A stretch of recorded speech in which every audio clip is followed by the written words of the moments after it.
Good afternoon, everyone, or good evening at this point. Everyone joining today will be tuning into the Pie Performers. At least I hope they know that that's the show we're going to be hosting tonight, champs. You'd hope. You would hope. No You'd hope it's not the pre-game show. If they're thinking it's the pre-game show, mate, I know the long weekend can throw your week out of whack, but then you've just been fully cooked if you think that's the case. But it doesn't matter because we've got the double bye, don't we, champ? Got the double bye. So 2 weeks off, which is good. Nice and handy. I heard North Melbourne are playing somebody on Sunday, but I can't quite recall who they're playing. But anyhow, Gamer Boy says, bros start at 6:19. Now, I'm concerned because either Gamer Boy thought the show starts at 6 or, on the other hand, he's just a little bit impatient. The Aussie YouTuber says, hello, lads. What is he saying? What is Chris saying? Cassette is back, champ. Pie's eyes, balls in your court. Interesting. He's he did pester me before trying to get on some Call of Duty, which I haven't even played since I've moved into the setup, moved my study, which I normally, work from home, podcast, and also play some video games in. Yeah. And have it. It's not even connected, bro. It is connected, but I only charge my phone. So might be a weekend shift for you then, brother. Maybe a Friday night with cassette. Might have to be. Pateras, Galimera, good morning. Benny Parsons, how are you going? Benny, how are you? 9 o'clock in New Zealand would be right about now. Yeah. Welcome to the Pie Performers. Oh. So what tea are we like? Is the tea on the men, brother, or what's the tea is on the men. The missus is making the tea. I think she was having issues trying to open the door. Here we are. Some technical difficulties. Yeah. Baby, you want to come on the camera? No, not a chance. Hi. Chris, there it is, the Collingwood Cup. Make sure it's loud and proud, brother. Don't be shy. Yeah, loud and proud. She has not watched one single video. Not even one. Not even. One live stream that she had on the background for us. But very supportive. Get yourself I don't blame you, brother. Benny says, feel like the best 5 players tonight will be tough to name. Hey, we got Benny in the Pie's Eyes comments to rank it, huh? That's why we got people like you, Benny, in the chat to help us out at the end, so that we're not liable when there's a blunder being made when it comes to the top 5. Yeah, exactly. This one, champs. This is another inside joke. Yeah, because I just said before he was pestering me to jump on pod. He's all over it. Cream, good brother. I saw your unpopular opinion on the community post, but I think you can go one better than that. Give us something a little bit more spicier, and I'll get you in on the video next week. But yeah, guys, if you haven't seen, there's a community post for unpopular opinions. There's a bunch there. There's a few really good ones to work through. So if you haven't put yours in, chime in, and yeah, we'll address it next week.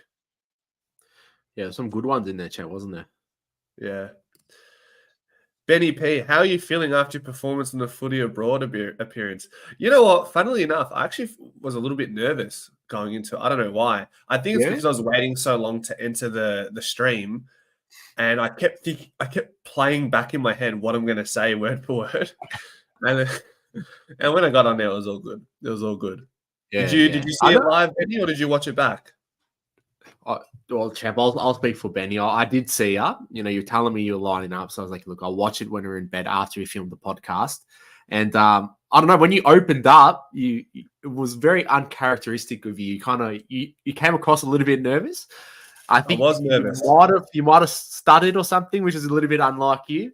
And I'm like, is he a bit nervous here? But yeah.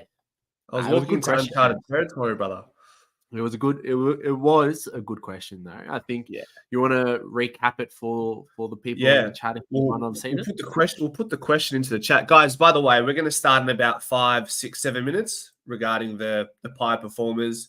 For those who have been here last week, we're just rating every single player from Collingwood from the game just passed. But the question I have for you guys in the chat is are you guys supportive of the idea that we should transcend beyond the rudimental chance that we see at AFL crowds? I think it will add so much to the game, brother. I'll make my case. It adds to the game. It doesn't. It allows you to sort of take your eye off the game and go through chants. Like if you watch soccer games, I remember when I used to go to soccer games when I was young and I was in those crowds doing the chants. I used to look forward to the game purely just for the chants. And sometimes I wouldn't even care about the result. Yes, a win is good, but having a fun time chanting with a bunch of people is another thing. It's another whole entire different experience. Yeah, all I know is I remember I went to my first A-League game. It was a Victory Game Champ, and had been to multiple Collingwood games and just AFL games in general at that point. I was a kid, and all I remember was I think there was probably maybe only like 16,000 people at Amy Park, and the place was roaring. Like the atmosphere was crazy. The first ever soccer game I've gone to, and I've been to AFL games where 80,000, 90,000, and it's not even, the atmosphere is not even the same, right? Like you feel like you're really amongst it. And yeah, people are chanting, the vibes get up and about as well. Very much similar to when we used to go chanting and stay behind the goals at the Oakley Cannons back in the day in the NPL. Yeah. Causing a ruckus. That's what it would be cool if it was immersed into the AFL game a bit, but I think the culture is a bit too stubborn. Yeah, you summed it up well, right? Like it is that blue collar, like kind of let my work do the talking instead of like a basketball or like a obviously soccer where they're kind of, it's more so to do with, chance and stuff like that to get people into the game. And it is a little bit of slower pace. So it is maybe that's another the counter reason argument, isn't it? Yeah. So yeah, that is a caveat to that. But yeah, but even brother, after a goal, brother, you watch Euro basketball. We know how fast paced basketball is. You watch the Euro leagues; their crowds are unbelievable. What'd Ben say, brother? Those who have experienced soccer/football crowds, you know how hype chants can get, and add something different to a game would add so much to AFL. It definitely would. Yeah. No, we're not. We've got to buy. We've got to buy. We're not playing North Melbourne. We're not playing North Melbourne this time. We've got to buy. We are going to get clipped up. One of the boys at work, his close mate, runs the Further North podcast, and they got their YouTube channel there. So I told him to tell you, mate, that maybe we can put a wager on. We'll see what happens there, champs. Huh? You've already got a wager on, brother. I've got one wager, but I'm confident. I'm confident for the boys. There we go. Let's go, brother. Look at this one. How about that? What have we got, guys? What are our assortments for the night? Oh no! Chocolate. You know, I'm a recovering Scotch finger addict. Really? Yeah. Not the chocolate coated ones. Chocolate coated ones they're for special occasions, birthdays, type situation. But there's a lot of calories, champ. And I know your back's pulling up, so maybe only have 2, champ. Calories don't count when you're on stream, brother. That's what I heard. Gamer boy, I'm just taking the piss. We're playing North Melbourne, but it's as good as a bye. I'm just implying that they sort of suck, but it could bite us in the ass. But it could.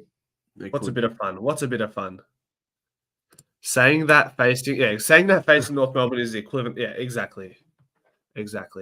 Guys, do we want to have a look at the People's Champ leaderboard tally after round 12? We introduced that. It was just pretty much, do we have KO? Yeah, we got KO. We are doing a 5-4-3-2-1 from best to worst, assigned to the best performers from the weekend, and we started that last week. So rather than me just waffling along, brother, maybe I'll just show it so they get an idea of what it is. Yep. Let me get us into the moving the magnets format, pie performers format as well. Yes, essentially we're gonna have the People's Champ. That's what we're calling it, right? Yeah. It's the reward for the best Collingwood player voted by you guys. Obviously, we're starting it a little bit late since we've only been doing this second week now. But the aim is for next year. We'll do it every game, maybe into the final series, and then we'll have the People's Champ award. Yep. Just give me 1 sec, guys. I'm nearly there. I promise. There it is. So That's a clean graphic. Run us through it, brother. What are you seeing there?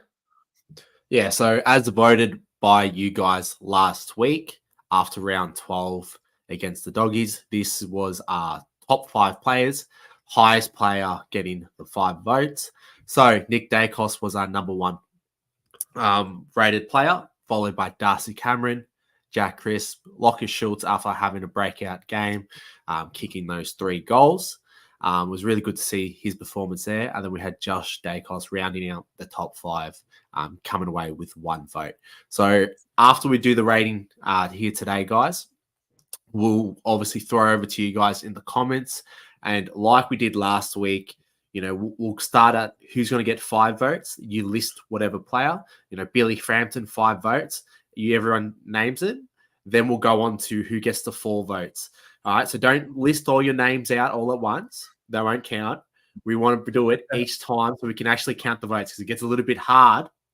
Michael's already jumped the gun. We might have to square up. We might have to square up in the parking lot. Not yet, Michael. But yeah, you guys get the gist. So yeah, we'll do that after we rate each player today. Jimbo, 3 posts from the Pies footy in one day. Busy day behind the scenes. Yorgos, welcome to the stream. Production upgrade, yep. All right, champs. Should we? Champ, you're making me hungry, man. But I think we should jump into it. All right, let me see what I've got. Let me see what I got here. All right, I'll go first. Just let that soak in for a second, guys. Oh. Champ, while you're eating, I just love the Bruzzy's nickname, right? So he's gone from Maynard, Braden, Bruzzy to Bruz to now the Bruz. You know what I mean, champs? I love it. Bruz. Refer to yourself, and I was listening to a podcast from himself. Sometimes he's even referring to himself as the Bruz. The Bruz. Talking in third person, champs. I'm actually all for it. Love it. Good one, brother. But yeah, the Bruz. Paul, don't start. Don't start. All right. Okay. So, Braden Maynard, unrivaled in every contest in that game on Monday. At least I felt.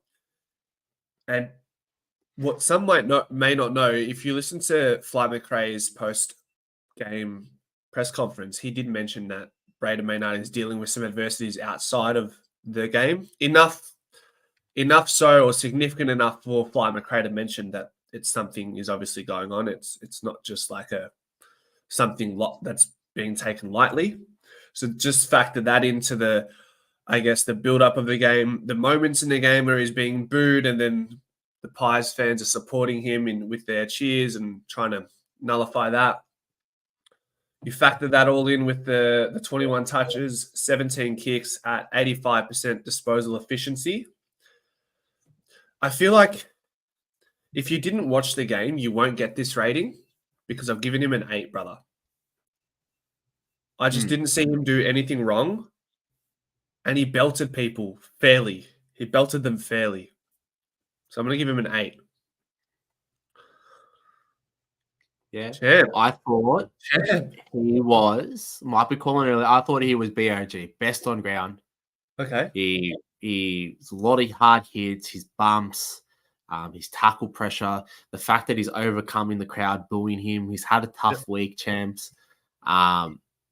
His intent on the ball cannot be understated, and just for that hit alone, I'm wanting to upgrade him until I reckon an 8.9. We can meet somewhere in between. But mate, that hit was the stuff of the guys. I'm still dreaming over it. I had to change my bed sheets the next day when I woke up, champ. Still gets me excited. That's because you were sick, brother, not because you got excited. There it is. What do you reckon? 8.2, man. 8.2? You're not respecting it, huh? I respect it, but come on. Well, he had a good game. He's one of the boys, but you can't just give him 8. You just can't give him a 9 because he's one of the boys. Come on. We'll start it off 8.2 then. We can always go back.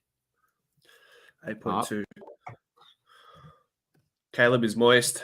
Braz, most courageous and inspirational player I've seen. I can vouch for that. I can get on that one. Brother, who have you got in the back line? Tell me, who do you want? Just pull up whoever, brother, and I'm assuming you don't have. I think you've got this man, don't you? I do have Oleg, actually. I do. All right. Oleg was really trying to pay attention to him during the game. He had 11 disposals at 54% disposal efficiency rate. I thought he had good, first and second efforts. And when he gets the ball, he's able to break the line and, gather good speed. That being said, I didn't really see him get too much of it. And, we've talked about it with Isaac Quaynor. Is it his problem the ball doesn't come near him? I just didn't really notice him too much out there. He had a better performance than last week, which we gave him a 5 in the forward line after kicking that goal. But it was just more of a average performance. I didn't really shoot out in any stat line. And for that reason, I gave him a 5.5 champs. I thought he did better than last week, so we couldn't give him a 5 like we did last week. But this week, about a 5.5. So, wasn't an amazing game. Wasn't a bad game. Collingwood would get the win. I think a 5.5 is respectable. Okay. I don't think I have any qualms with that. I thought he just did enough. I thought he just does enough. He just does enough at this point, in my opinion. 5.5, huh? Yeah. Leggy, 5.5. Oh. 4. Hunger for tackling, but missed inside 50 kicks, which resulted in a goal. I do remember Markov missing a kick inside 50, went over one of our players' heads. 3.5 for me, could go up to a 4. Damn. What's going on here, brother?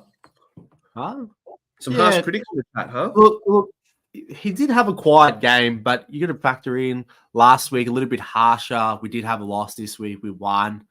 Can't be too critical, but it was a very meh performance, wasn't it, champs?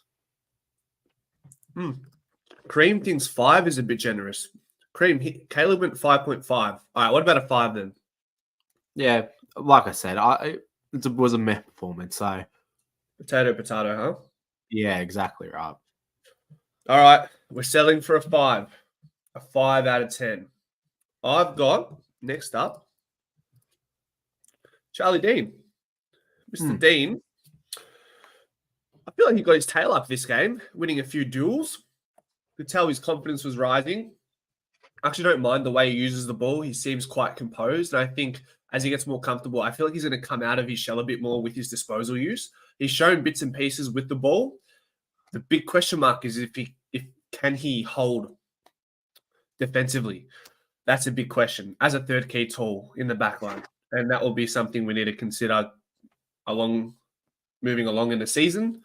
But stats-wise, he had 2 intercept marks, second most intercept possessions for the Pies, being 6. I'm going to give him a 6.9. Yeah, I reckon that's not too bad of a performance. He was quite solid. He was a lot better than he has been in previous weeks. And he competed well around the ground. So I would agree with that, champs. I would agree with that. Michael says Dino was solid. Cream, Chaz was solid. Bodied his way into marking. 6. Really like Dean. Can be a mini Presti. Simon Prestigiacomo. 6.9. Charlie Dean, best game for Collingwood, 6.5, but awesome to see him have a good game. Okay, so we're on par there. We're not too far off the mark. So we're all watching the same game by the sounds of it so far. But I feel like there's gonna be a spanner in the works somewhere. What was that laugh? That was like the biggest laugh I've ever fucking heard, bro. You're like, hey, have you got this guy? I do, Go champs. So Darcy Moore. Where do we start? We'll start with the stat lines and we'll go into the notes. So 13 disposals at 76.3% efficiency, 3 intercept marks, which were huge, 1 tackle, 6 pressure acts. Was pretty solid down back. His knee into Petrarca, coming across to the spoil. You don't want to reward someone to get in for hurting someone, but it was well timed. Did kind of swing the game towards us even more so with him out, even though Petrarca was absolute bull. 4 broken ribs, a punctured lung, and something to do with his spleen as well. To still go back out and try to fight for his club is absolutely amazing and should be applauded, even though there could be some health risk, but it's up to the player at the end of the day, chance, which we've been talked about multiple times. Yeah. We know what to expect from Darcy Moore. His third man up ability is elite, and that was quite evident on the weekend, going across with big spoils.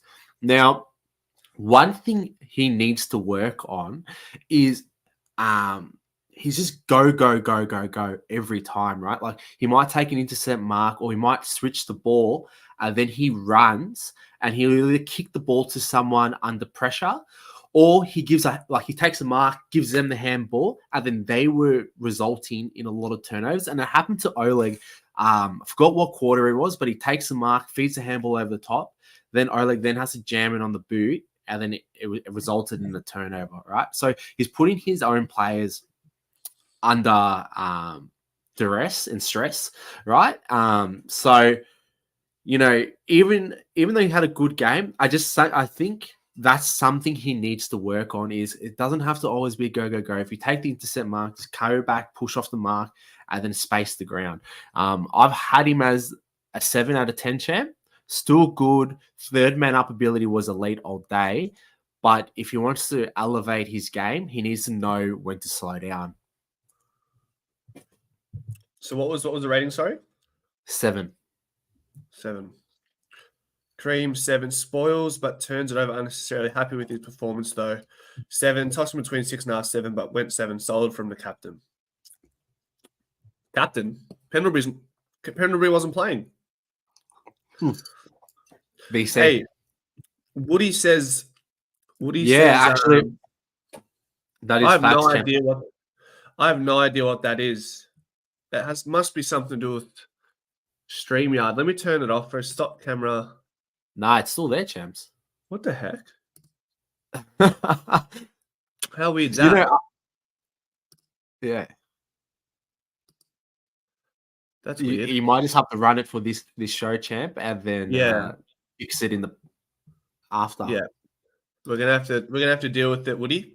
Moving on. So hold on. 7-7. Jimbo says 6 for more. He's better than that though. 3 intercept marks. So yeah, he's probably still not to the form where he was last season, but yeah. Who have we got now? Taking him from you, brother. Taking him from you. Izzy. Isaac Quaynor. Well, what are we thinking? So I think he does all the right things and has been doing okay, but he's a victim to his role, as we've mentioned before, being that medium-sized defender. Sometimes the ball's not going to come your way. You're not asked to have 25 touches and move the ball from end to end. You're just asked to play on the best small to medium sized forward and sometimes match up tall if you have to, because Quaynor has that versatility in his game. And that's all you can ask from him. He did have 17 touches, which is second most for the season so far. Just the one intercept marks and not up to the standards of 2 intercept marks per game last season. Yep. I don't recall seeing too much that was disappointing on his end. And for that reason, I'm just going to give him a measly 6.5. 6.5. Yeah, I thought he was decent. He did have some good penetrating kicks, like opening up the ground, champs. But yeah, I'll back you in. Maybe you could argue a little bit lower, but I think a 6.5 is fine. Woody says down and 4 for sure, but still above average as a player. Good game in general. IQ is steadily improving. I like those choice words. I like that. I like that. So we can live with the 6.5. Sorry. Yeah, we can live with the champs. Now, champ, who's a bigger IQ fan, you or Ben Parsons, brother? Because he's putting it on the line now. Oh, I don't know. I did get the same boots as him, And just because I thought they looked good. And we do rock the calf sleeve, but that's mainly because I cramped. Got these don't big. Tell them that. You just tell it. You just tell them, brother. You wear it for the look. It is Steve's. We're gonna get a little bit off topic here, but champ, you stole it from me. You ended up wearing a calf sleeve. You ended up rocking 2, and it looks shocking, right? You had the grip socks, club socks, then the calves. I might have to post it on my story and tag Benny. He's tracked me down on Instagram and just show how bloody bad you made that look. But then I was like, nah, I'm always just gonna rock the 1. It looks fresh, looks easy. So yeah. Moving on, man. Moving on. We move.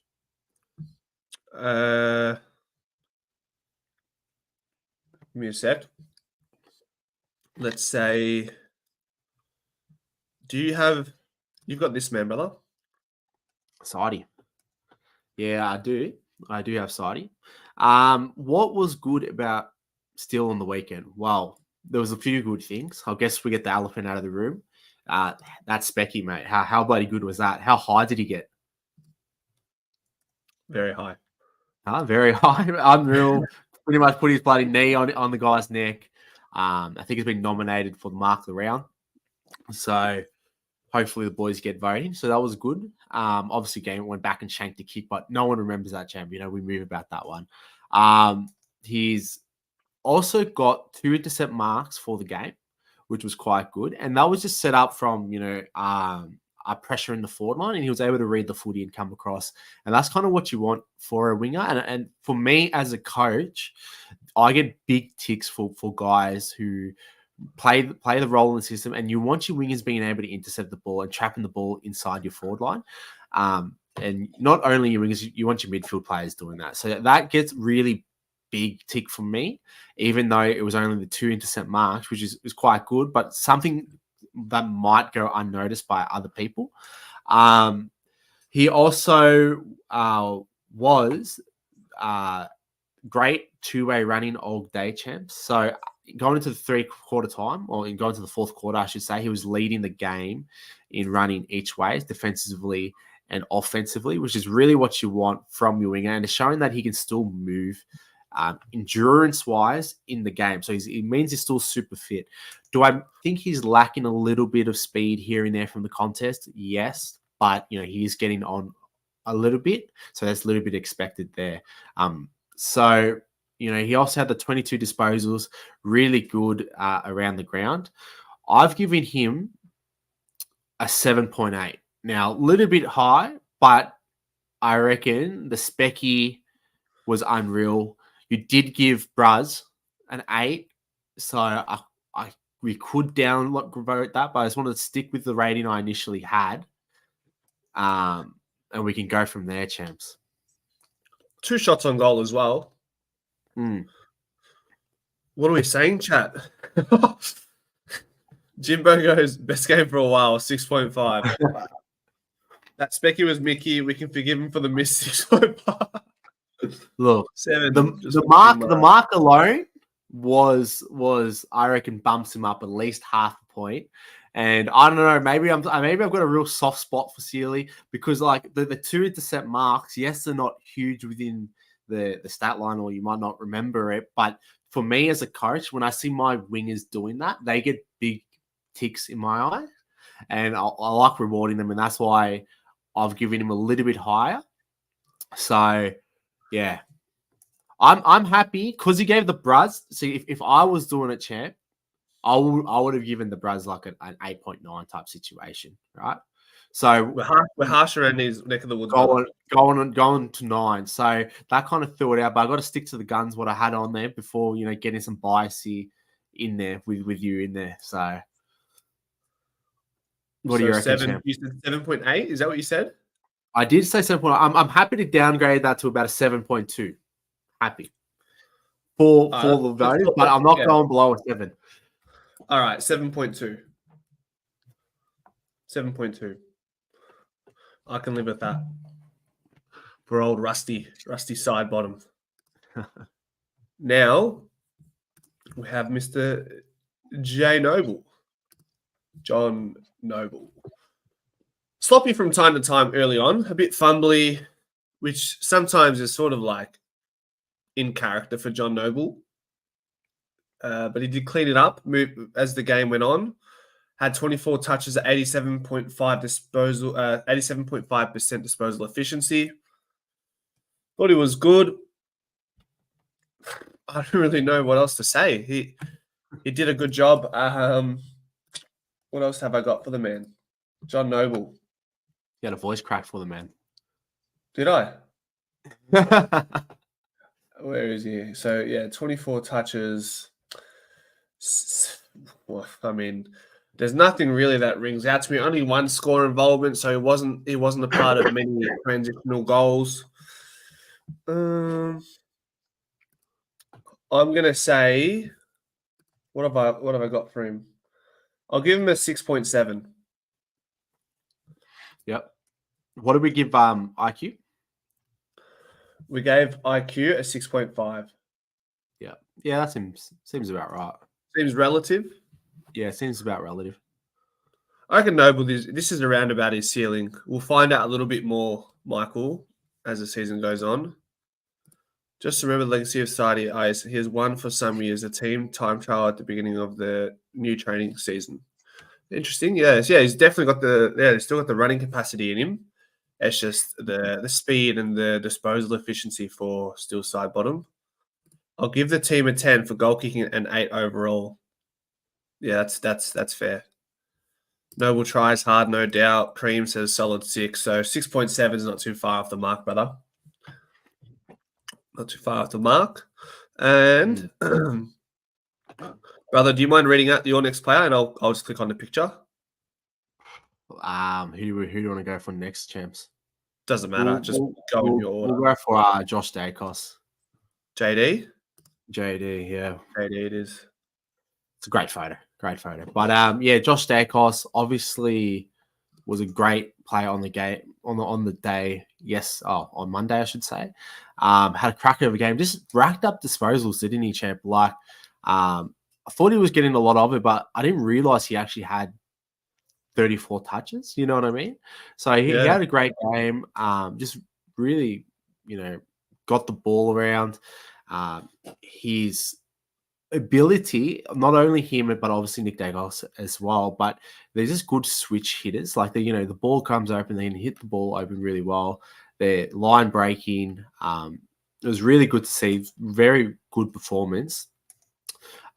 He also still went into the middle, 26% centre bounce attendances for the day.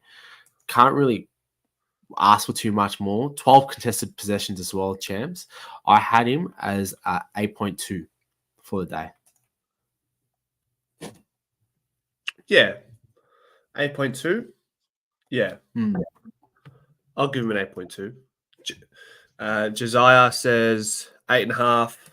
JD's Ben Parsons 8.5. Really good game again. Really consistent form, which is awesome. 6 clearances as well, which is good. 8 ground ball gets.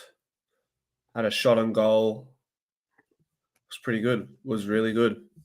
8.2, I think, is the one, ladies and gents. Let me write that down. AA187 says 8.6. 8.2. I think we'll live with an 8.2, I think. Can live with that. Okay. This will be a fun one. Where are you, my friend? The Mac. Finlay McRae. So, feel like very early on in the game when it was up for grabs, he imposed himself in the middle. Finally got that opportunity to start in the midfield again, right, brother? Moving away from that dreadful or the dreaded half-forward flank position as a true midfielder. He looked lively, had 61% centre bounce attendances, had that really nice ground ball, handball to get the ball out the front of the stoppage from that centre bounce. And that's the last thing opposition want from a centre bounce is for it to go in front. Say, like, if I'm the ruckman going that way, if I can get it forward, or if the midfielders can get it forward and get somebody running that way out of the centre square, that's the most precarious or ominous, I guess, way of entering inside 50 from a centre bounce for the team. So when you factor in Finlay's impact when the game mattered, I'm going to judge him off that. Kicked the goal as well, a goal assist, 5 clearances, 16 disposals. I want to give Finlay McRae a 7.5. I think he had a great impact when it mattered. 7.5. 7.5. Yeah. 5 clearances, 1 goal assist, 1 goal, 16 disposals, that crafty hand pass in the midfield, and he did it when it mattered. All right. I would have said like a 7. Okay, let's see what's going on here. Let me see. Hold on, guys. Best game I've seen Finn play. Finlay McRae, in a word. Tough one, was okay. 5.5. Good first half. He could have had 2 goals as well. 7. Performed above expectations. McRae can play. Number 8 out of 10. Too small, won't make it. 6.2, 6, 7, 6.5. Too small, but maybe not quick enough. Maybe not too small, but maybe not quick enough. So we're saying, guys, 7.5 is too high because there's a bit of a skew in the results in the chat. I would have thought 7.5. Guys, you got to think right, and champs as well. When the game was up for grabs, he was there. He was the one who looked on, in my opinion, along with other players. But relative to the role that he had to play, I thought he just did all the right things when the game needed to be impacted. 7.2 is fair. There you go. I could leave it at 7.2. 7.2. That splits our difference. Yeah, and that's the same as Sidey, which so I'll live with a 7.2. All right, 7.2.5 for Finlay McRae. Tough crowd on Finlay, guys. I thought it was a good bounce back game from last week as well. You got to factor that in. It was good. And you know, I said it in the post game, and he just needs to find this form when it's a close game or if we're down, not on a game where everyone's up and about. That's how he elevates to the next level. And he's only going to have limited opportunities moving forward until we get us, the stars back. So he's just going to have to take the opportunities and have a good game on the weekend and just see what happens. Yeah. Peter reckons Finn's keeping the seat warm, which is at the moment is probably true, to be completely honest. Yeah. Yeah, I would agree. Okay. Have you got this man, brother? Darcy Cameron. I do, champ. I do. Go on. Well, I've got the work messages going on, champ. What's going on there? Fuck it off, man. But getting PTSD if anyone can hear those teams chimes. 7:45, man. Turn it off. I know, no good. But anyway, back on topic. Darcy Cameron. Wow, he had a big day and a big assignment against Scorn, right? So, what did it look like going in? Well, we thought Kruger was going to come in and help him out. That wasn't the case. We thought Frampton could have seen him in there more. Really wasn't the case. He had to be in there 91% of the time at the centre bounce, right? Which was a big effort, right? He was a little bit quiet, 9 disposals, but he brings a lot of attack on the ball as well. He had three tackles, 3 score involvements, and champs. Is it hard to not talk about that goal he scored? Like, my God. Not only does he slot it from the boundary, he picks up the white garden chair that everyone's got in the back at. He says, fuck that off. Galanita to that. Throw it to the side. Big man's going to go line up for goals. And mind you, just absolute kicks a perler. Like, absolutely slots the thing. So, thought it was a good performance against a very tough ruckman in Max Gawn. Big assignment, had to be in there all day. I've given him a respectable 7.5 chance. Okay. I would have said a 7.2, so we're not too far off it. What does the chat think? Peter reckons DC 6, Gawn schooled him. I mean, Gawn was incredible. Was easily Melbourne's best player. DC battled hard. Great goal. 7.5 to 8. 7 for the goal. 8.2. Melbourne's best. DC stepping out without big Cox. DC 5.5 if Gawn was D's best. 8 for the goal. 7.5. Rock, that's a violation right there. That's a violation. That's a violation. I love big Cox. 7.5, huh? What about 7.25? Just because of Gawn's numbers, I can't give him a 7.5 just based off the impact that Gawn had in the game alone. Chair, throw, goal from boundary from your ruckman. 7.25, man. 7.3. 7.25, man. Take it and run. 7.3. Hey, put it out there. Fuck, put it away, man. Oh, fuck, you write it down to put whatever the fuck you want. Put it down, 7.25. Put your hand in your pants, man. Get it away from me. Nah. All right. We're too far apart, Jim. We're too far apart. Off topic, but Titus, is that Arian Titmus just smashed WR in 200-meter freestyle? Did I get the name right? Is that what I'm thinking it is? Anyways, who have I got next, brother? Woohoo! All right. Here we go. Where is he? Hosk. Look at the tricep on the man in this photo. Yeah, a little bit horseshoe action. Yeah, a little bit of horseshoe. He knows where the tricep extensions are at the gym, huh? At least in that photo, It's complimenting him. A few filter adjustments and it works a treat. Works man, a just give us your rating. All right.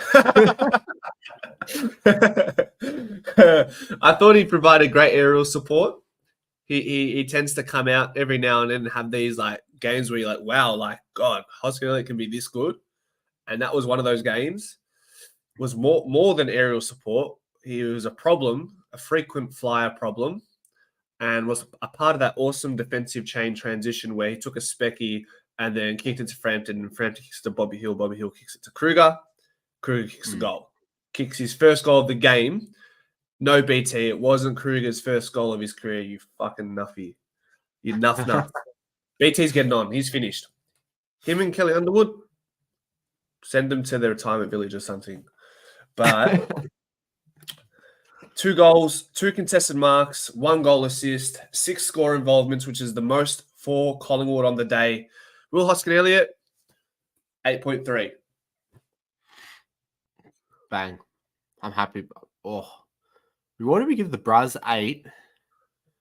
We gave Braz 8.2. And we gave Nick Dacos an 8 point. What? Josh Dacos, sorry. I don't know. He's your man. What did I... I don't have my... what did we give him, Brazzy? We gave him an 8.2 or something, right? Something like that. Yeah. All right, let's have a look at the comments. Jimbo's loving the picks. Michael, 7.5. Paul, 8. 7 from Peter. Brings the effort. Oh, mate, can't get enough of his specky. 7.5. 8. 7.7. 7. 7, Ben. Come on. What game are you watching, brother? Come on. 9. Big number 15 on MNF.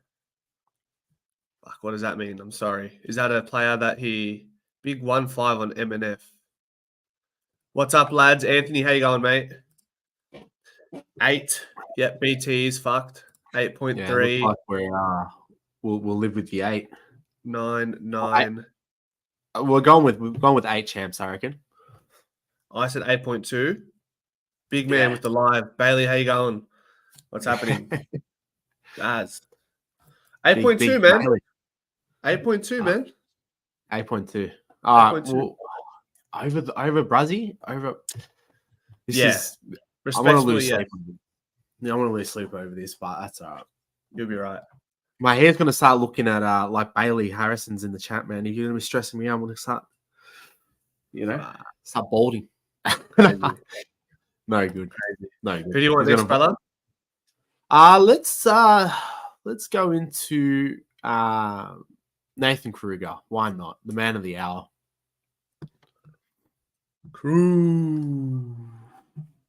What a man, huh? What a man. Wow. Guys, what a game did he have, right? We came in and I said, let's give him 1 goal as the pass mark, right? You were saying, champs, maybe 2 goals as the pass mark.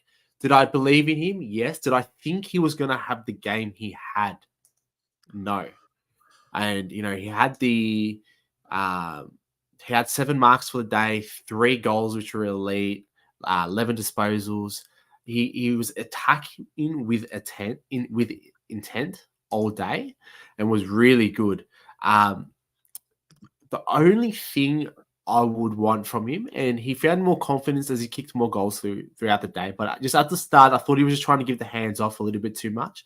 He just needs to go back and take his time and back himself in. I think he tried to give the handball to Bobby Hill, if my memory serves me correct, and which was called back. Then he ended up slotting that goal, champs, right? And then he tried he gave another hand pass off to Josh Dacos at the top of the box/square. I think you just need to go back and take your time and just back yourself in. And, after 3-goal performance, I reckon that won't be an issue next week. But he had an absolute perler. I have him at an 8.5, champs. Very, exceeded all my expectations for the day. I love that. I do. Because, he had the impact in a game where we needed a tool to show some presence, and he finally brought that to a Collingwood side that was desperate for something like that going into this game. He exceeded expectations, kicked 3 goals, and we won the game comfortably. And Nathan Kruger was one of the more prominent reasons why that was the case on the day. A few 9s floating around there, a few 8s. Peter Nutt, 7.5, tough critic. He needs to be more selfish around the goals. I think it's probably just confidence, right? You're giving it to Bobby Hill because, one, you've been out of the game for so long, and it's Bobby Hill. If Bobby Hill's coming around your shoulder, brother, for the snap, and you're 6'5" like Kruger, you probably trust Bobby Hill with the ball in his hands more than Kruger in that position if you can get it out for him. Exactly right. Yeah, that's what I was saying. Like, it's not alarming because I felt like he did start to back himself in a little bit more, but yeah, I think he will find that confidence, and he just needs to continue to have good games. And the 8.5 just screams out how well he performed to the expectations everyone had for him. Yeah, Ben's one of our tougher critics tonight, man. 7.8. Damn. Jeez. I think Benny's been more harsh than he was last week. Yeah, he's tightened up the screws, brother. Hey, okay, Woody. Do we see him out for Cox when he's back? 1, probably 2, a bit too early to tell because it's just one game. But we'll just have to wait and see. I don't think we can. I'm not comfortable enough to make a comment on that just yet. Yeah, and they're kind of playing different roles. Like, Kruger had 0 centre bounce attendances. Like, we thought he might have come into the centre and helped Frampton out, but I think he can provide a lot for us, especially in the later parts of the season / finals, when the game slows up and becomes more contested, you need a big target up forward. Mychek does a great job, but he's not tall enough, and he does need a chop out. So having Kruger in there who's 6'5" can really help us out in a slower forward game in the final. So I think he can definitely fit in. It's going to be some moving the magnets, some would say, champ, how we fit Cox in, Kruger, Checkers, and then somehow swing Frampton into the back line. Yeah. That is the ideal scenario. I don't know what that looks like without looking at the team right now. But then you got McStay as well to factor in. Exactly. So it gets a bit messy. Yeah. I think McStay comes back unless Kruger's continuing to have great performances. It's going to be a little bit of a selection headache there. Yeah. Yep. So we settled on 8.5. Michael is calling for a recall on Josh, given we gave him an 8.2, but I think we're going to stick to our guns. Are we locking in 8.5, brother, or do we want to bring it down to an 8 for Krugs? I think we fucked the list. We've started maybe Josh Jacobs needed to go higher. Maybe the Bruz, I'm going to keep saying it, needed to be a little bit higher. No, Kruger 8. We have high standards here, brother. We'll give him an 8, champs. We'll give Kruger it an 8. It saves everything. Kruger 8. Okay.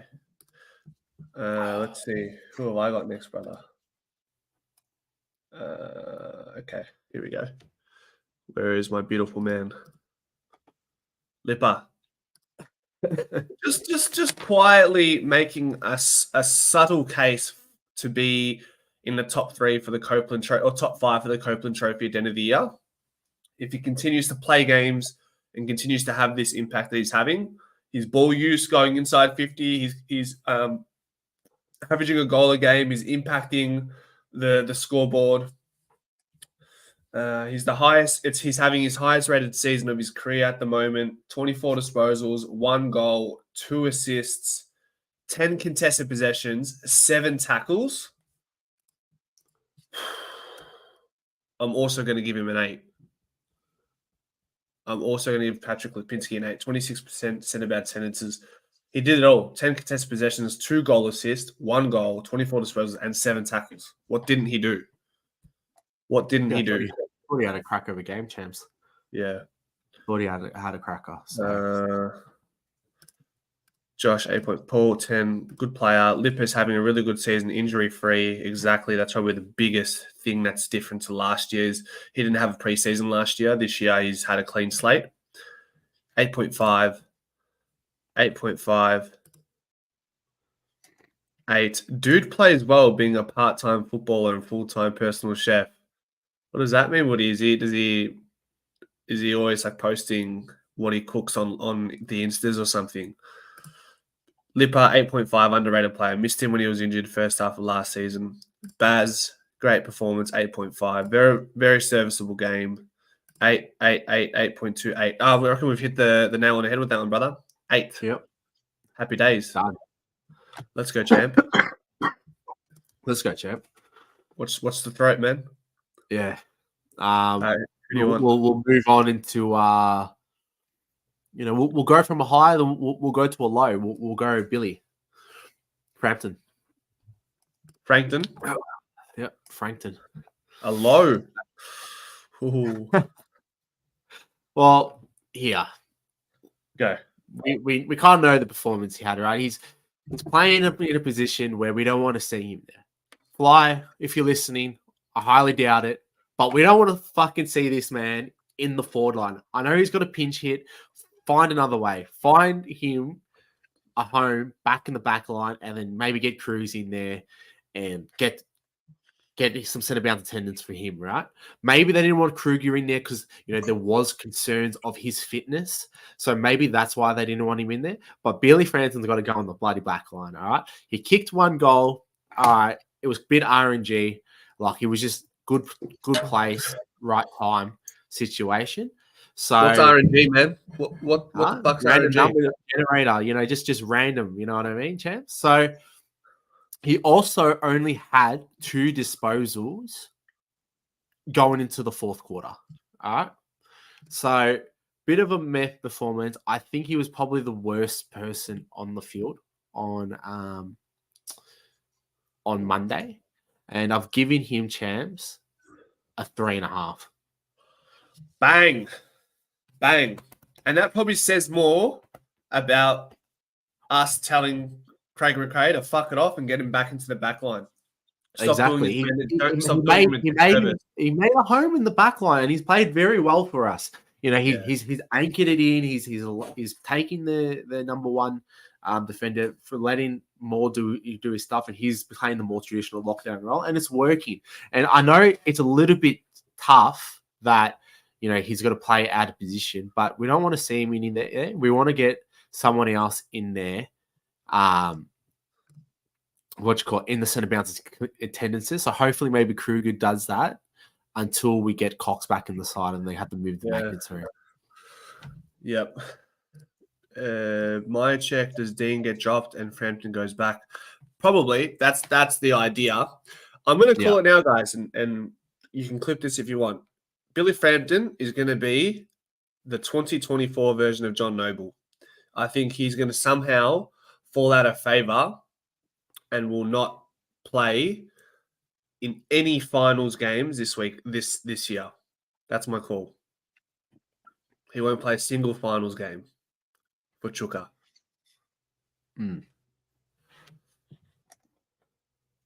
How does that sit in your stomach, brother? Yeah. Look, it depends who we play in the finals. Like, if you have a Carlton, he's definitely going to be in there, right? We need tools to deal with Mackay and Kerno, right? So it's just going to be who we play and what that shapes up to be. You'd hope that Fly's got a little bit of a long memory and remembers how well he's been going in the back line. He could be in favour there and still hold a spot, but I think, you know, he's fine. You know what I mean? Yeah. He's up forward to get the contest, not kick goals. Yeah, I just don't see it enough. I don't see it enough. He needs to be in the back line. It's his best position. We don't have tools. He'll keep playing. If he does miss out, he still has a premiership. I wouldn't play him next week. Yeah. I've just got an inkling, guys. That's my gut feeling. Rationale tells me he should play because of his height and the season he's had, but I've just got a gut feeling that he's not going to make it. Okay. So 3.5, brother? Yeah. Okay. What do you want to go? 3 champs. To be fair, to get their own 2, I don't know, 2 touches going into the fourth quarter, 1 lucky goal. You know, we'll give him the 3.5 because he's playing out of position. Yeah. How did he do that? He did it again. He found his legs. I think someone was saying in the pregame show, he's got no legs, he's got no hops left. And then I think he had 3 attempted speckies and stuck 1 in the end, thankfully. What didn't Howe do right? It was his best game all year. He matched up well against the forwards because they were faster ground players, which is probably another reason why Frampton played forward.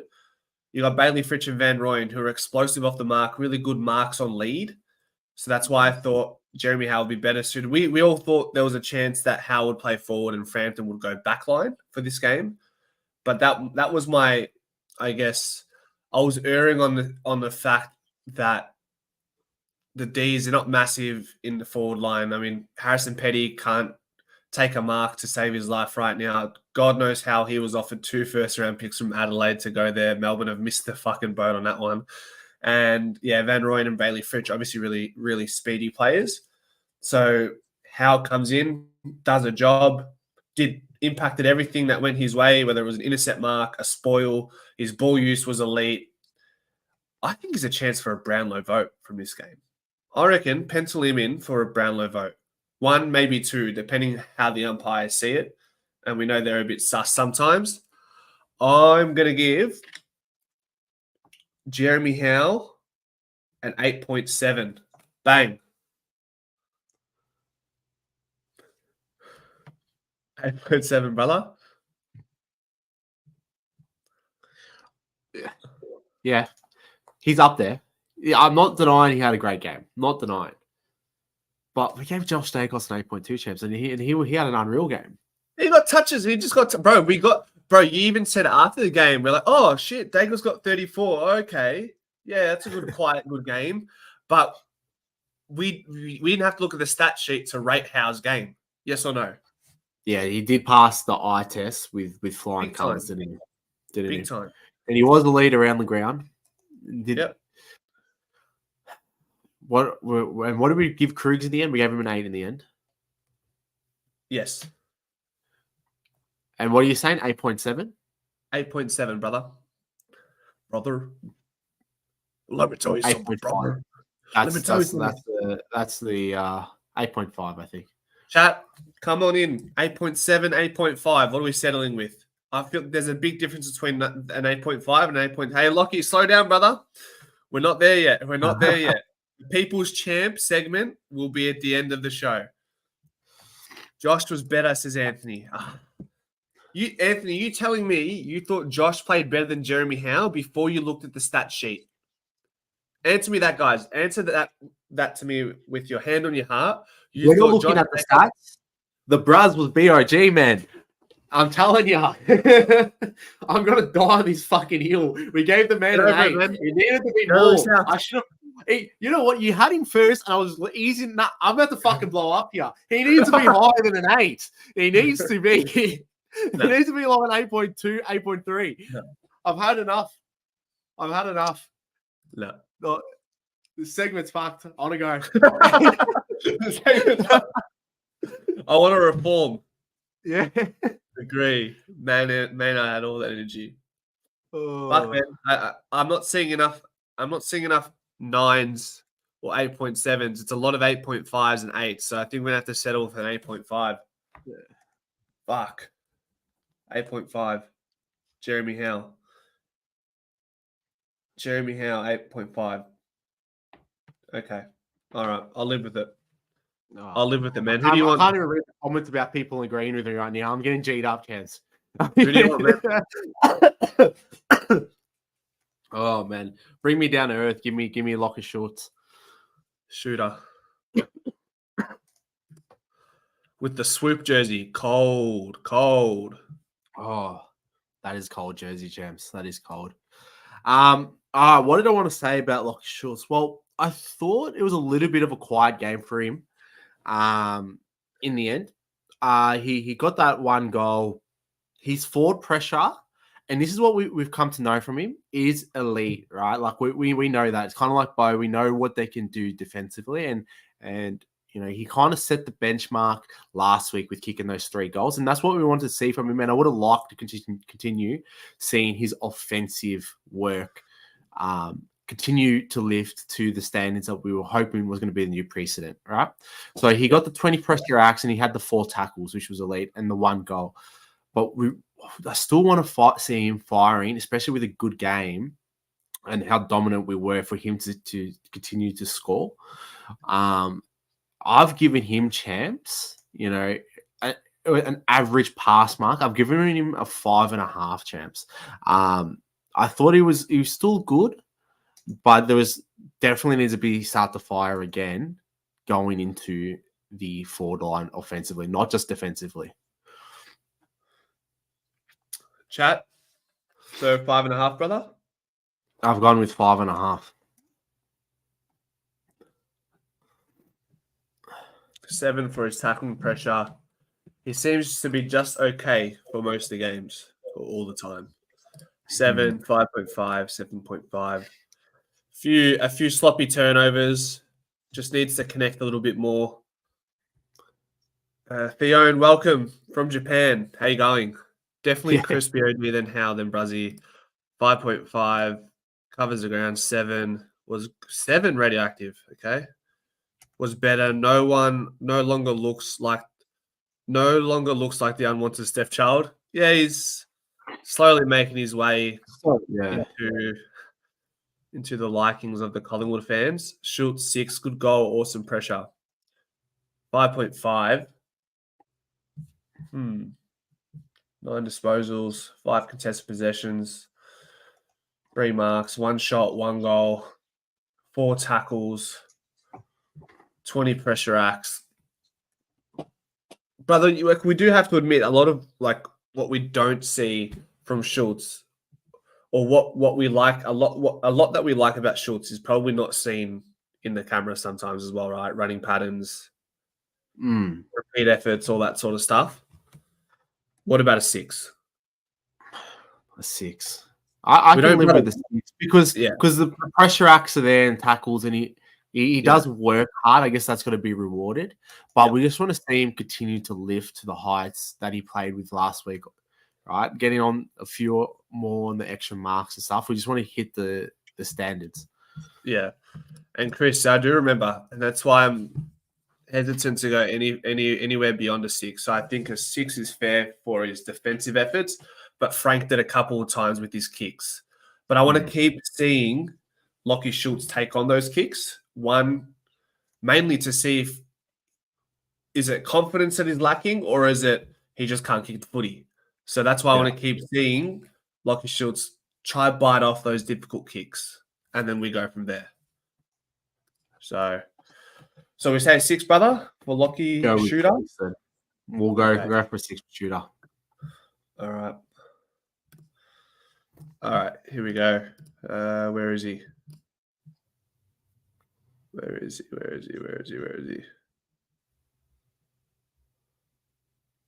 There he is.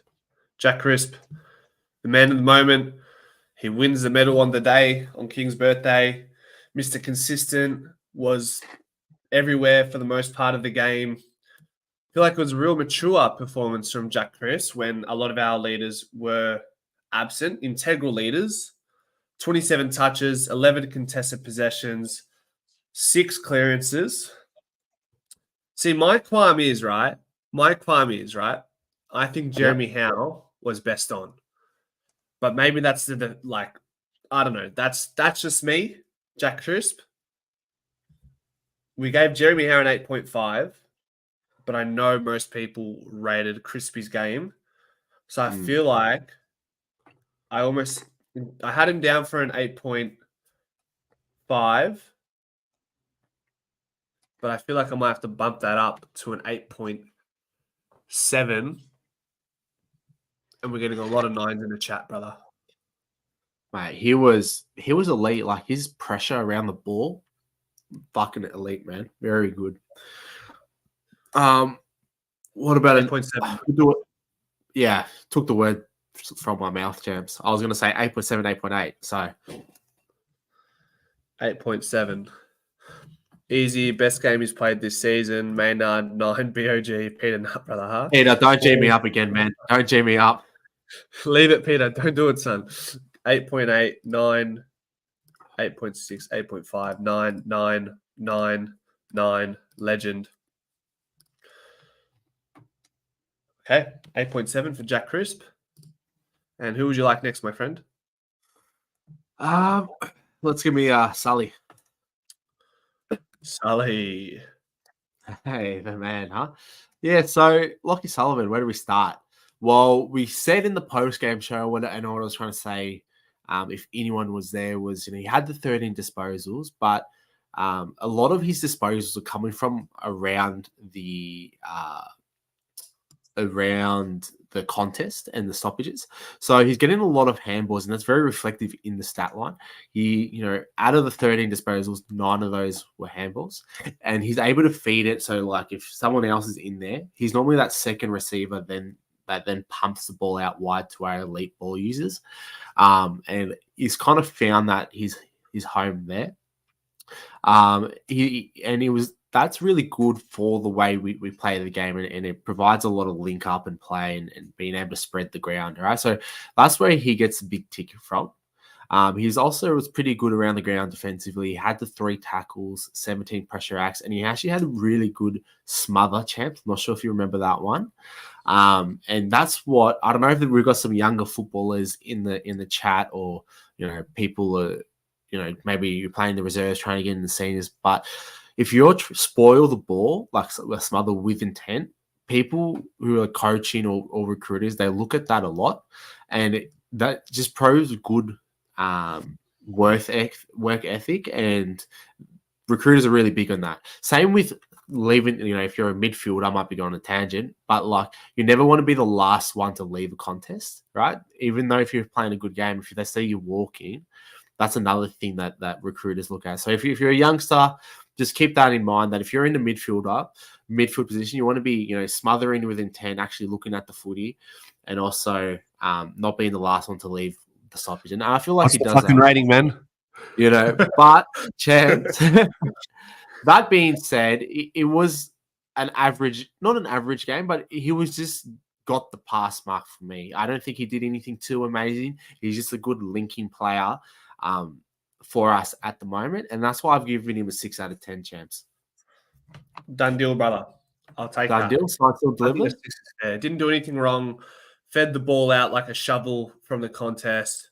Good smothering effort. A 6 is fair. 7, 6, 6.5, 6. So we're all around the mark there. So happy with that, brother. Yeah. All right. The boy who was... This is an interesting one because, look, he had Alex Neil-Bullen sniffing his butt all game. Like, we know that was the go going into the game. Yeah. Neil-Bullen did a good job butt sniffing, and we say Nick Dacos had a quiet game, but kicked the goal, had a really nice goal assist when he got that shin injured. Actually led the game in clearances, had 7 clearances for the game, a game high in just over 3 quarters. I think it was 15 disposals. He almost had to sacrifice himself for the game, and it worked out both ways. One way in the sense that we proved that we could win without Nick Dacos having a best on ground performance. I'm going to give the man a 7.5. I think game high 7 clearances in 3 quarters, kicks a clutch goal from outside 50, a really nice goal assist. How can you give him anything less? I didn't have him as a 7.5 type of game, champs. He's not half a point off fucking Maynard. 7, it was good. 7, it was good signs. I just want to point out what you touched on, but it was good to see that we were still able to fire when Nick Dacos kind of got taken out of the game in the sense, right? Like only the 15 touches is probably one of his career lows. So that's good signs if you're a Collingwood supporter. I 7, champs. We can go with the 7. So 6, 7, 6.5, 7.5, 7, 7.2, 7. Great goal, blocked out most of the game. 7. The D's wasted their best spread player in Neil-Bullen, tagging Nick Dacos. And Benny Parsons, 7. Signed, sealed, and delivered.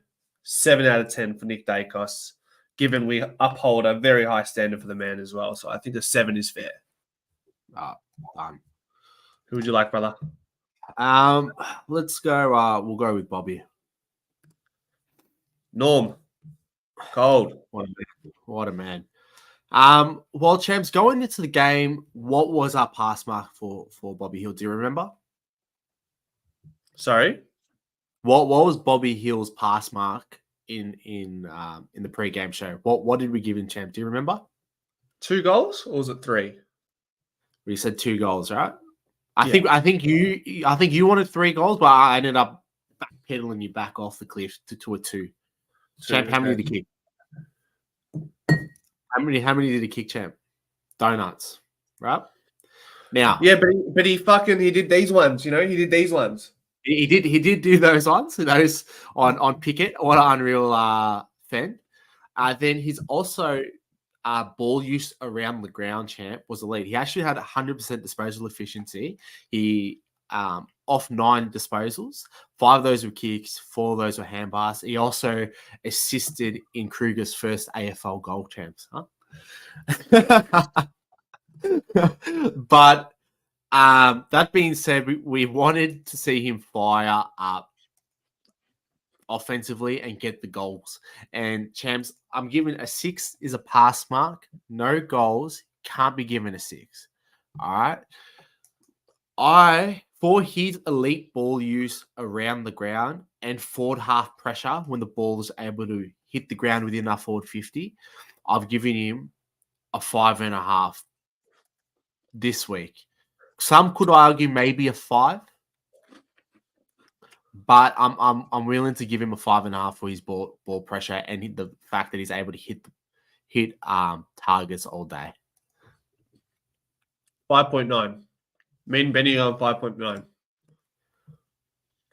That's fine. I'm with Peter, who's given him a 5. So you want to display that comment? Yeah, but then we got this. Okay? Yeah, nah, a generous 6. Jim says. Ooh, spanner in the works. Spanner in the works. The people 5.5 champ. It wasn't a just under pass mark performance. You wanted to give him 3 goals as a pass mark prior to the game. Look, to be fair, like a pass mark in the context of 3 goals is that's like an 8 out of 10. So did he pass? I don't know. Did we win? Yes. Was he a 5.9 out of 10? Well, if he was a 5, brother, or a 5.5, he put Cosy Picker on his We'll go with Maddie and Missy with a 5.7 in the champs. We'll split the difference. What about this one? It was an elite hit, wasn't it? It was a good fend. I don't know why Pickett decided to leave the ground. Like, he kind of lifted up a little bit, but 5.7, man. Lock it in. Yeah, let's keep it moving then, champs. 5.7. Lock it in, bro.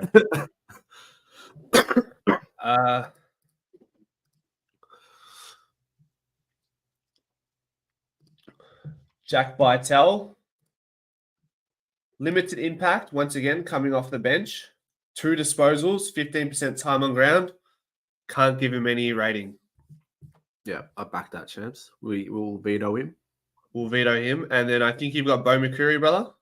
Yep, and that rounds out my players for the game as Michael goes Bartel -1.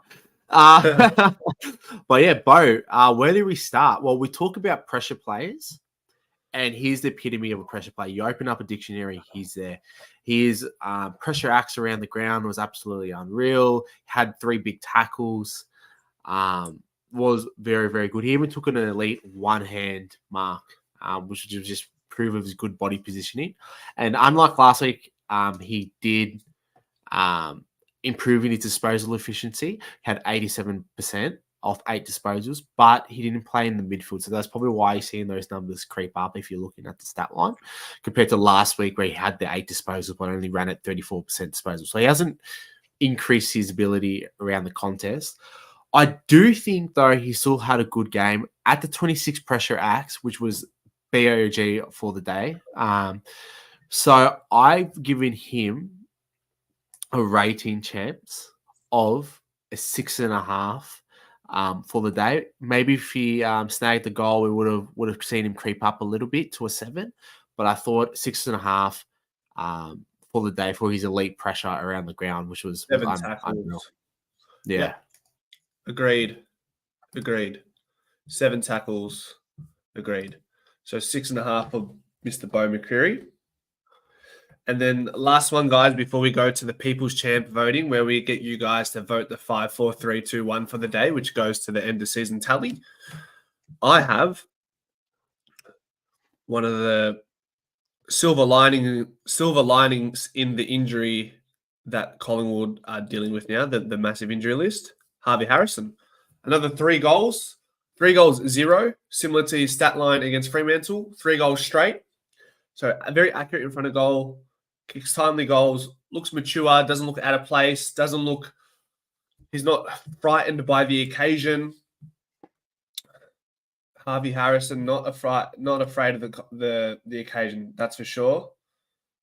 But behind, he'd probably be the biggest shining light out of the injuries, and then it could have been Joe Richards had he not gotten injured. Joe Richards is someone he got injured. It was unfortunate, but he was unreal when he was out there. But what are you giving him for a rating, champs? 13 disposals, 3 shots, 3 goals. Snags. 3 snags. 3 goals. 7.8. Done. 7.8. Harvey Harrison. Lock it away, champs. If you gave him an 8.1 ahead of Bruz, bro, I'm driving down to your house and we're fucking punching on. But we would have live streamed for free. But but yeah, no, I'm happy with 7.8 there. I think people are around the mark as well. They're 7.5, 8, 8.5, 8, 7.5. All right. So just quickly, guys, I'll show you the tally for the People's Champ from last week. So that's where we're at right now. That was from the last game last week. So Caleb wants to smoke. He's frustrated tonight. We got off on the wrong foot with Brazzy Maynard's rating. Yeah. So guys, we're gonna start. Who was our best on ground? Who gets the 5 votes? So just start with our best on ground, and then we'll do a 4, then we'll do a 3, we'll do a 2, we'll do a 1. We're gonna do 5 first. Yeah. So we got. So Peter, we'll count your Maynard vote for number 5, but make sure you just write Chris for the next one, all right? Because it's gonna skew the counting. So it's 1-1-1. Maynard, Crisp, Hoskin, Elliott, Crisp, Maynard 2. Oh, sorry, 1. A random Caleb was just spawned into the chat. That wouldn't be you by any chance, brother. Nah, Chris. that's not. CQ in the chat. Crisp. Yeah, let's not kid ourselves. It's Crisp. Matt Lee says Crisp as well. So we'll give Crisp the 5. So I'll write that down. Crisp 5. All right. Number 4. Who gets the 4 votes? Boomer from Blackrod has arrived. Who gets the 4 votes, guys? Tell me. Second best on. Crisp. He's already been voted number 1, so that vote is rendered useless, Peter. Howie. Thanks, Jimbo. I love that. So it's 1-1. Howie. Hold on. A few messages came in at once. Yeah. So Hal, Dacos, Bruzzy 2, Hal 3. 3 votes for Hal, 2 for Maynard, 2 for Dacos, 3 for Maynard. It's a close one. This is not going to be an easy one, guys. Keep them coming.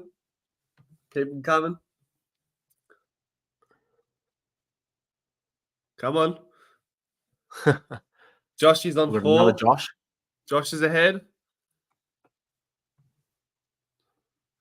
So it's 5, 4, 3 or something like that. 2 more votes, guys, and we'll settle it. Give me 2 more votes, guys. Come on. Peter, reinstate your vote. Give us a new one, Peter, because you got Chris. Buzz is on 4, Josh is on 3, right? And then how many has Howard? Nah, Josh is ahead, brother. Is he? So where did it start? All right. So let me write this. Jeremy Howe, 1.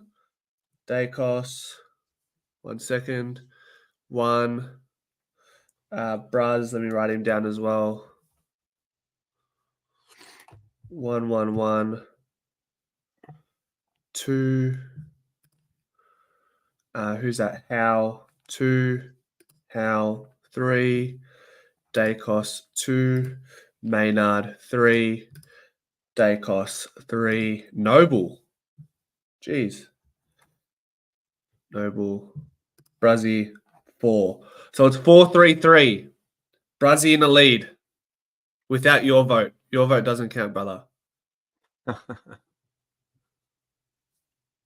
Boom. Maynard gets it. All right. Done. Close the auction. Maynard gets the 4. Maynard gets the 4. All right. Moving on to number 3, guys. What are we saying? Who gets the 3 votes? Third best on ground. So it's likely to be out of Jeremy Howe and Josh Dacos. So JN 1. If the person has already voted, guys. So if Maynard, who finished the 4th spot, and who was first? Jack Crisp has already been up there.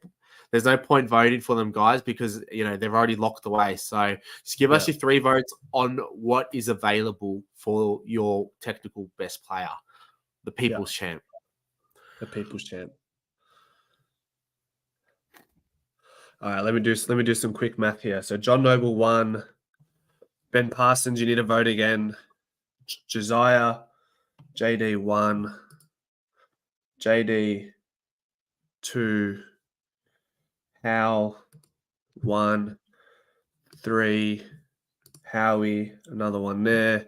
Harvey Harrison, 1 there.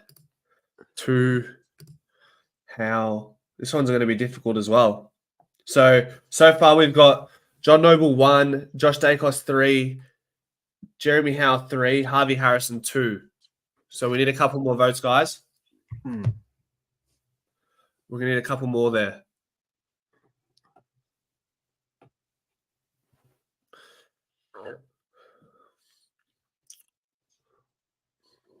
Just patiently waiting. Come on. Give us something, guys. Give us something.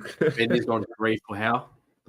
So if you voted Cameron 5, but he's not there, yes. Yeah, exactly. You can vote for him to get 4, correct? Yeah.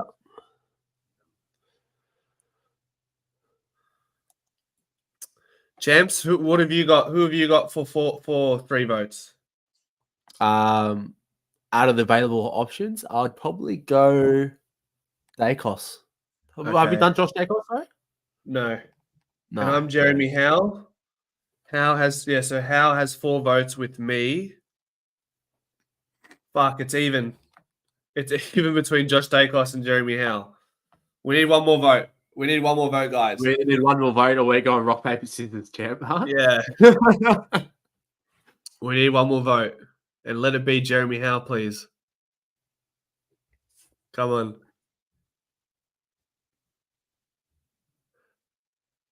Five, 4, 3, 2, 1. All right, rock, paper, scissors, man. Let's go. Do we rock, paper, scissors, or do we just tie the vote, champs? Nah, can't do it. All right. I'm Jeremy Howe, okay? All right. Paper, scissors, rock. Nah, fuck it off, man. Marty said Jeremy Howe. Let's go. Let's go. Jeremy Howe gets the 3 votes. All right. Who gets the 2 votes? Let's make this a quick one. Who gets the 2 votes, guys? 2 votes. Fuck, champ, you killed me, man. So we got Crisp, 5 votes, Maynard 4, Jeremy Howe 3, and 2 votes. Peter Nutt's gone with Noble 2, Benny Parsons gone with 2, Harrison. Few Josh Dacos votes rolling in as well. Jeremy Howe's done. Bondi. He's got 3 votes. JD, HH, JD. Yeah, Josh Dacos is a lock for 2 votes, guys. Yep. Then who are we going to lock in at the 1 spot, guys? Who gets the solitary 1 vote? Yeah, is it Lipinski? Don't see any votes for him. Is it Harvey Harrison? Is it Billy Frampton? Big game out for him. Is it Kruger? Benny Parsons goes. Who do you guys want to see in that 1 spot? Krug. So Kruger 2. Peter's gone for Peter's Noble. Desperate for Noble. H 1. JN 1. Big Kruger's got 4. Harvey Harrison's got 2. Kruger's got 5. Josiah says no. Kruger's already got 5. Harvey Harrison's got 2. John Noble 1. Harvey Harrison's got 3. Michael will come in with Harvey Harrison. He's got 5 votes to Kruger, 3 votes to Harvey Harrison, 1 vote to John Noble, and that will do it. 6 votes for Krugs. Yep.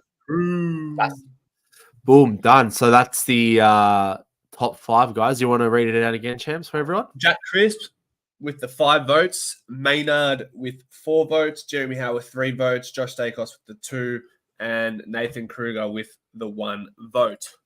Noble was outstanding with his run and gun. Hey, I respect the determination to get him in the top 5, but he doesn't make it this week, unfortunately, Peter. But he was good. He was good. Yeah. So that's, guys, I reckon we've hit the hour and a half mark. We've touched on every player. We didn't have too many massive disagreements. Nothing like the still side bottom issue we had last week, but we live to fight another day. You love that one, yeah? Live to fight another day, brother. No one needs to work on his turnovers. But as always, guys, thank you so much for tuning in. Champs, do you have anything to conclude the show with? No, if you guys haven't already, we dropped the Pies Eyes podcast episode 6 today. It was a little bit of a mid-season review, talked about the low point at the start of the year, talked about the high points, talked about our favorite moment, who was our best 5 Collingwood players thus far this year, barring Nick Dacos. So check that out if you haven't already. And you also dropped another video, Champs. What was it again? Yeah, I did a video on Tom Barras from West Coast. Here's a chance to come to Collingwood. Like and share. Drop a like, guys, before you leave. If you enjoyed the video, has the post-buy lineup been talked about yet? No. I think we talked about it in the mid-season review in the Pies Eyes podcast. And we'll talk about it more in moving the magnets tomorrow and then also moving the magnets on Friday, because tomorrow will be extended teams and then Friday will be the final team. So Caleb should be there for Friday unless he's got plans. Tomorrow, Caleb not available due to training. Yeah. Be sure to like, watch the podcast, catch up on the videos, and we'll see you guys tomorrow night. Peace. Peace, brother.